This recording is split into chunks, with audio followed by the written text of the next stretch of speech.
గుజరాత్లో ముగ్గురు వ్యక్తుల్ని వేటాడి తిన్న కేసులో 3 సింహాలకు జీవిత ఖైదు పడింది.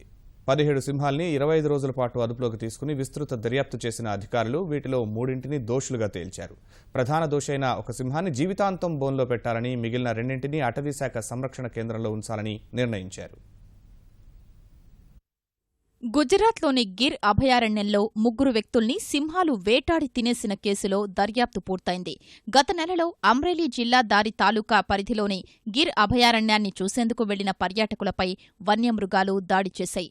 14 ఏళ్ల బాలుడు సహా 2 వృద్ధుల్ని సింహాలు చంపడాన్ని తీవ్రంగా పరిగణించిన అధికారులు మొత్తం 17 మృగరాజుల్ని అదుపులోకి తీసుకున్నారు. వాటన్నింటినీ 25 రోజుల పాటు బందీలుగా ఉంచి వైద్య పరీక్షలు, ఫోరెన్సిక్ పరీక్షలు నిర్వహించారు.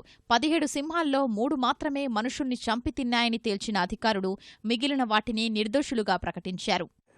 तो इस आधार पर जो कृत्य हुआ है उसमें जो मेल पुख्त वय का नर है उसके द्वारा किया गया है. इस तरह की रिपोर्ट बना के हम राज्य सरकार को भेज रहे हैं और उसके ऊपर जल्दी से कार्रवाई की जाएगी. నిబంధనల ప్రకారం ఏదైనా వన్యమృగం మనుషుల్ని వేటాడి తింటే అది అడవిలో స్వేచ్ఛగా ఉండే హక్కును కోల్పోతుంది.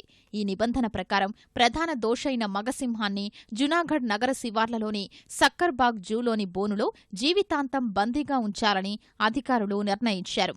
మగసింహం తినేగా మిగిలిన మాంసాన్ని ఆరగించిన 2 యువసింహాల్ని గుజరాత్ అటవీశాఖ పరిధిలోని సంరక్షణ కేంద్రంలో ఉంచాలని తీర్మానించారు. నిర్దోషులుగా తేలిన 14 సింహాన్ని తిరిగి గిర్ అభయారణ్యంలో వదిలిపెట్టాలని గుజరాత్ అటవీశాఖ అధికారులు నిర్ణయించారు.